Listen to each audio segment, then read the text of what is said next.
Assalamualaikum warahmatullahi wabarakatuh. Alhamdulillah, ketemu lagi sama saya, Indra Agus. Ini adalah kelanjutan dari video sebelumnya. Jadi sebelumnya sudah ada video 1, video 2, dan video 3-nya. Dan ini adalah video yang keempat, yaitu penggambaran poligon tertutup, koreksi sudut, koreksi koordinat, dan pemetaan situasi.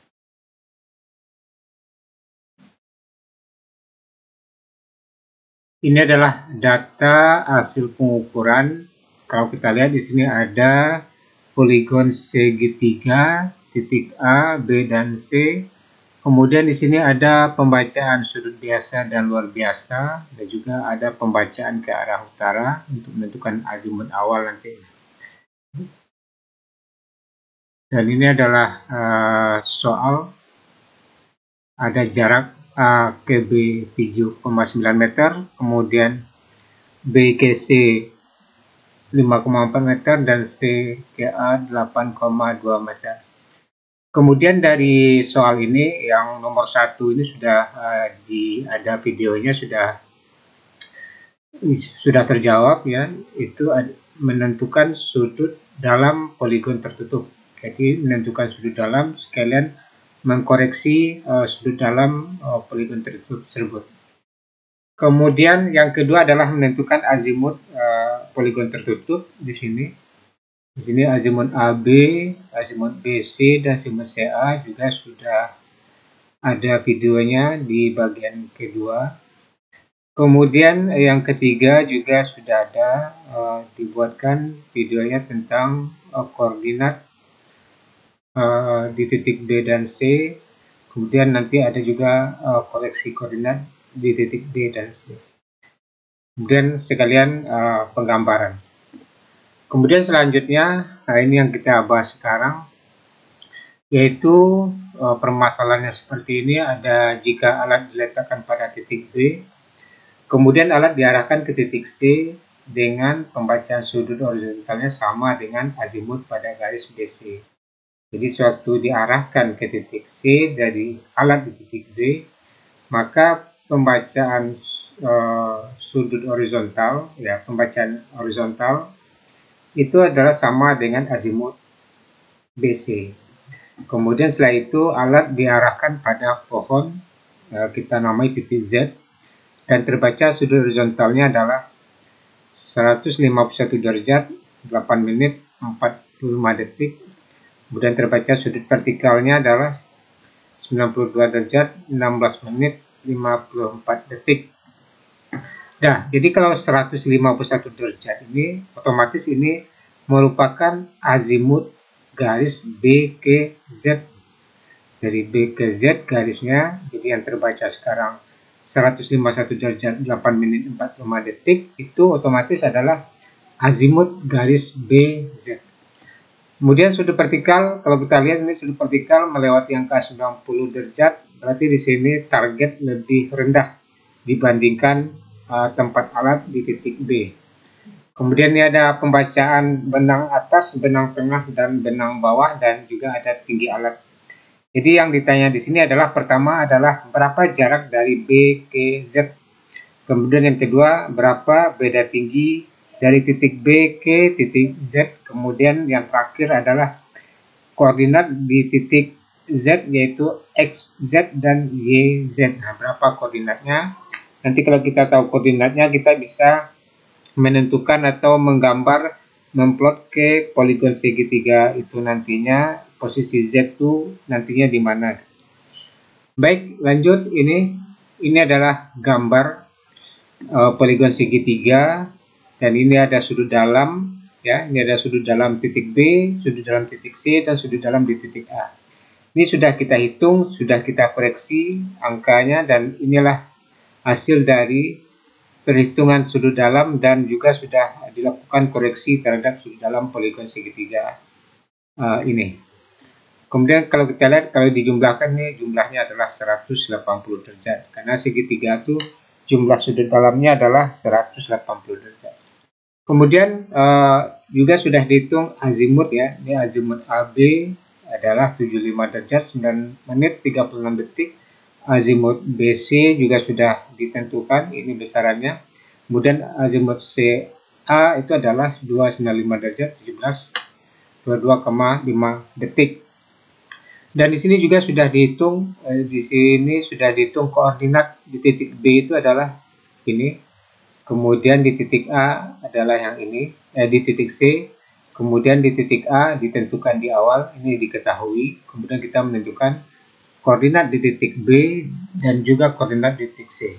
Koordinat di sini sudah dilakukan koreksi, jadi koordinat sudah dilakukan koreksi terhadap koordinat, dan ini sudah bisa kita nanti melakukan pemetaan di sekitar titik B. Apa yang bisa kita petakan, kita cari koordinatnya, kita plot di kertas. Kemudian di sini juga di titik A, kita sudah bisa memetakan situasi yang ada di titik A. Begitu juga nanti kita juga bisa memetakan situasi pada titik C. Nah, ini menghitung jarak dengan pesawat teodolit itu BA dikurang BB kali 100 cos kuadrat alfa. Jadi kita menghitung jarak dari B ke Z itu berapa. Jadi dari data hasil pengukuran itu ada sudut vertikal ini 92 derajat 16 menit 54 detik. Kemudian pembacaan rambunya ini adalah benang atas, ini adalah benang tengah, dan ini adalah benang bawah. Kemudian kita cari jaraknya, ya. Cos kuadrat alfa itu adalah 90 derajat 16 menit 54 detik dikurang dengan 90 derajat. Ya, jadi didapatlah jarak dari B ke Z itu adalah 6,595 meter. Jarak dari titik B ke titik Z. Kemudian berapa beda tinggi dari titik B ke Z?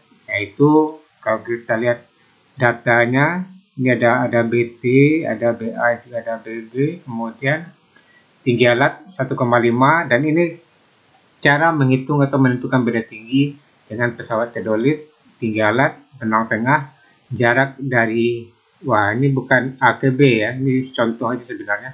Tapi kalau di sini adalah jarak dari beda tinggi dari B ke Z. Nah, seperti ini. Beda tinggi dari B ke Z. Tinggi alat BT, kemudian ini adalah jarak dari B ke Z, dan ini tangan alfa. Alfa adalah 92 derajat 15 menit 54 detik dikurang dengan 90. Nah, ini hasilnya. Terdapatkan beda tinggi dari B ke Z itu adalah negatif 1,054. Negatif di sini artinya adalah bahwa target lebih rendah dibandingkan titik Z itu lebih rendah 1,054 meter dibandingkan titik B. Jadi titik Z lebih rendah dibandingkan titik B. Kemudian kita menghitung koordinat. Jadi koordinat di titik B, titik Z kita hitung berdasarkan acuannya adalah di titik B. Tadi kita sudah dapat jaraknya. Kemudian tadi sudah disampaikan bahwa 151 ini adalah azimut Z, azimut garis B ke titik Z. Nah, ini jaraknya tadi sudah diketahui, sudah dihitung B ke Z. Kemudian azimut BZ adalah ini ya, 151 845 detik. Kemudian kita menghitung berapa XZ, gitu. XZ sama dengan XB ditambah dengan delta XBZ, delta XBZ itu sama dengan DBZ, jarak dari B ke Z dikali dengan sin azimut BZ. Nah, ini jarak koordinat di titik B sudah dihitung sebelumnya. Kemudian ini adalah jarak, kemudian ini sin azimut BZ. Maka dapatlah X-nya adalah 356,462 meter. Kemudian di titik B, ini adalah koordinat di titik B ya. Ini adalah koordinat di titik B, X-nya dan Y-nya. Nah, ini 353, ini 353,28. Kemudian di titik Z itu untuk Y-nya, YB ditambah dengan DBZ cos azimut BZ. Ini BZ ya, sudah dihitung sebelumnya pada video yang ketiga ya. Dan ini didapatlah YZ-nya itu adalah sebesar 452 989 meter. Maka kita sudah bisa mendapatkan X di Z dan Y di titik Z. Nah, jadi dari koordinat yang kita dapat ini, kemudian kita plot ke poligon segitiga itu, kira-kira posisi Z itu di mana. Jadi kalau kita lihat gambarnya, ya, ini kalau kita petakan situasinya, nah ini adalah titik A, ini titik B, poligon segitiga sebelumnya. Kemudian tadi kita memetakan ya titik Z, suatu pohon, di mana posisinya. Jadi setelah kita plot koordinatnya, itu didapat di dekat arah, ya arah kalau dari titik B mungkin ini adalah selatan timur ya. Dan ini adalah koordinat di titik C dan ini di titik Z. Ya, kita dapat koordinat di titik Z. Kemudian kita plot, ternyata posisi titik Z itu adalah di sini. Jadi kita memetakan titik Z dari acuannya adalah titik B. Bisa juga kita dari titik C, ya. Titik C sebenarnya bisa juga, ya. Tapi lebih dekat ke titik C sebenarnya. Jadi apapun yang ada lagi di titik C ini bisa kita lakukan pengukuran dan kita hitung jaraknya, beda tingginya, kita hitung XZ-nya, YZ-nya, nanti kita dapatkanlah koordinat di titik itu. Jadi sebenarnya di suatu titik itu ada X, ada Y, ada Z satu lagi. Ini kebetulan Z juga apanya simbolnya. Atau di sini ada lagi YZC. Z itu adalah elevasi. Jadi ada 3 X, Y, Z. Z itu adalah elevasi. Nah, baik. Mungkin suaranya kurang bagus didengar, kurang jernih, tapi kalau kita perhatikan, kita amati, kita fokus mendengar dari awal, mudah-mudahan bisa dipahami ya, dan semoga ini bermanfaat untuk bagi seorang surveyor. Baik, mudah-mudahan bermanfaat. Saya sudahi. Assalamualaikum warahmatullahi wabarakatuh.